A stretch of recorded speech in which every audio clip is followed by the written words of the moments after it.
Assalamualaikum warahmatullahi wabarakatuh. Jumpa lagi nih dengan aku Misna. Di kesempatan kali ini aku bakal ngebahas tentang jerawat. Dari mulai proses terbentuknya jerawat, perbedaan antara purging dan juga breakout, macam-macam acne scars, penyebab jerawat dan juga cara mengatasi jerawat. Tahukah kalian bagaimana proses terbentuknya jerawat? Jadi, proses terbentuknya jerawat itu ada 3 step ya. Dari yang step pertama itu step non-inflammatory, step yang kedua adalah inflammatory, dan step ketiga adalah post-inflammatory.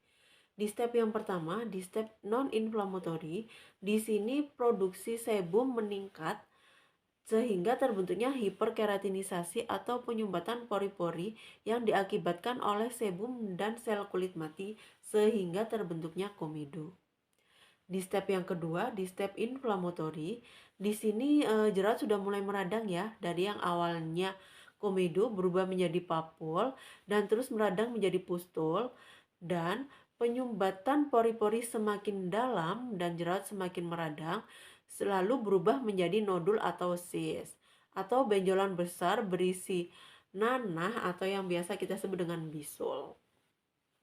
Di step ketiga, ini ada post-inflammatory. Di tahap ini atau di step ini, jerawat sudah mulai mereda ya, sehingga lalu terbentuknya PIH atau post-inflammatory hyperpigmentasi atau yang biasa kita sebut dengan bekas jerawat menghitam. Ini bisa disebabkan karena produksi melanin yang berlebih atau paparan sinar matahari, dan juga bisa disebabkan karena kebiasaan memencet jerawat. Dan pada saat penyembuhan luka atau pada saat penyembuhan luka jerawat, produksi atau kolagen dalam tubuh, kolagen alami dalam tubuh ini mengalami kerusakan.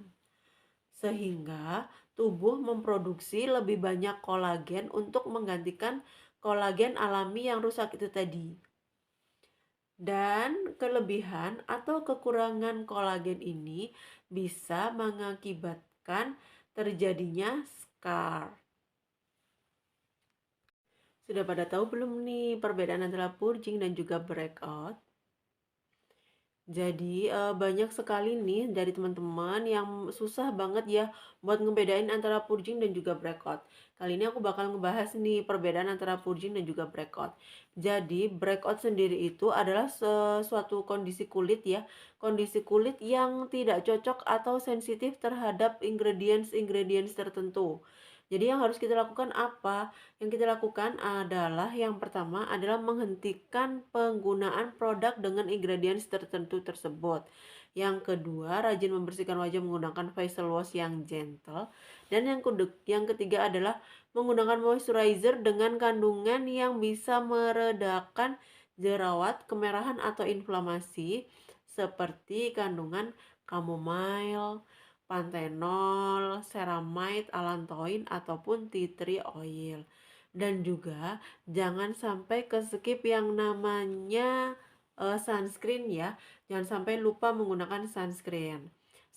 Sedangkan purging itu sendiri adalah suatu kondisi kulit di mana kulit sedang beradaptasi dengan produk baru.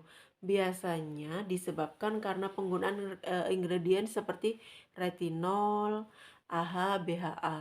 Dan yang harus kita lakukan adalah yang pertama, mengurangi frekuensi penggunaan produk tersebut. Seperti yang biasanya kita menggunakannya setiap hari, bisa kita gunakan 2 hari sekali atau 1 minggu 2 kali. Kenapa? Supaya kulit kita itu tidak kaget ya.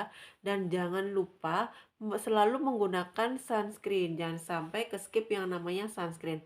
Karena sunscreen itu penting banget buat kulit kita ya.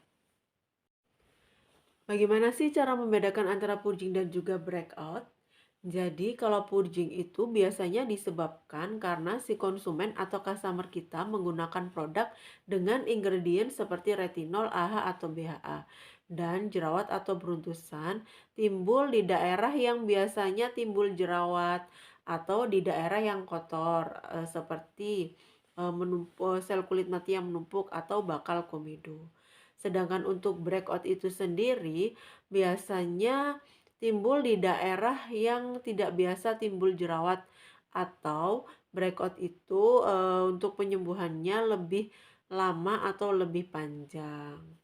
Jadi, untuk membedakan antara purging dan juga breakout, karena memang agak susah untuk membedakannya ya, akan lebih baik kalau kita benar-benar menggali dari si konsumen atau customer kita. Dari mulai penggunaannya, terus sudah sering menggunakan produk tersebut atau baru pertama kali menggunakan produk tersebut, atau berapa lama penggunaan. Dari situ bisa kita analisa ya, eee, jerawat tersebut breakout atau purging. Kali ini aku akan ngebahas nih tipe-tipe acne scar. Tapi sebelumnya aku bakal nge-remind lagi nih, eee, acne scar itu disebabkan karena apa? Proses terbentuknya acne scar itu seperti apa?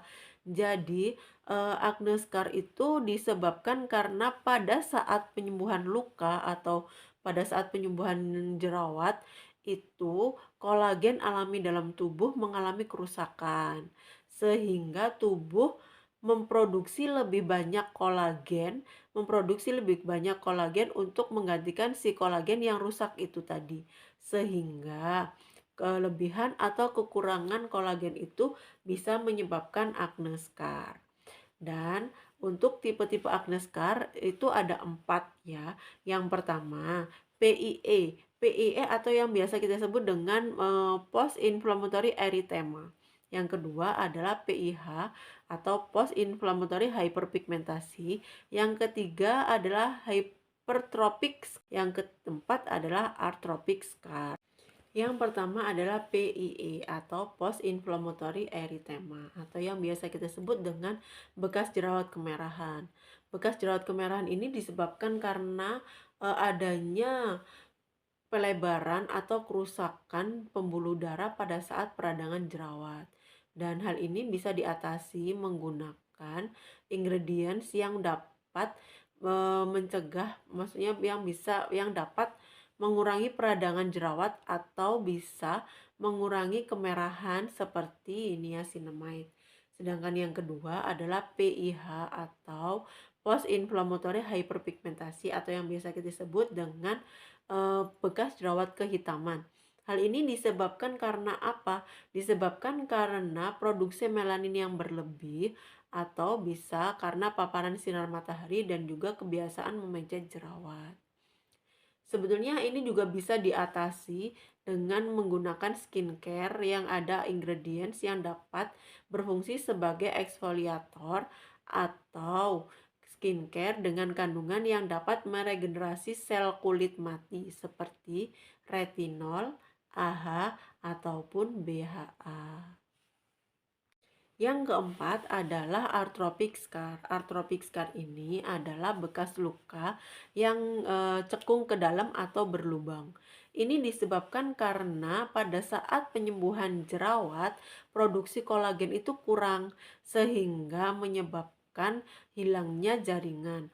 Untuk scar jenis ini bisa diatasi menggunakan ingredients yang dapat meningkatkan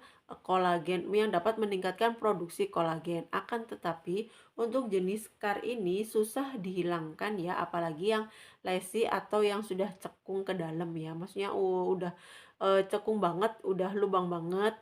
Kayak gitu itu susah untuk dihilangkan. Harus ada treatment khusus seperti microneedling ataupun laser CO2. Nah, yang terakhir aku bakal kasih nih tips buat kalian untuk merawat kulit yang berjerawat. Yang pertama, lakukan cleansing, yang kedua, moisturizing, yang ketiga, protecting, dan yang keempat adalah lifestyle. Cleansing, lakukan double cleansing menggunakan cleanser yang gentle. Yang kedua, moisturizing, jangan sampai ke skip yang namanya moisturizer ya. Pilihlah moisturizer sesuai dengan jenis kulit kita ya, atau yang cocok untuk kulit yang berjerawat serta non-comedogenic dan juga non-acnogenic. Yang ketiga, protecting, selalu gunakan sunscreen, jangan sampai lupa menggunakan sunscreen ya, nanti kulit akan menjadi kering sehingga akan dapat memperparah yang namanya inflamasi atau peradangan jerawat. Yang keempat, lifestyle. Lifestyle, jangan merokok, jangan begadang, jangan stres, Jangan minum beralkohol serta kurangi makan yang manis ya. Serta kurangi makan makanan manis dan perbanyak minum air putih, makan buah atau sayur dan juga olahraga yang rutin ya. Terima kasih.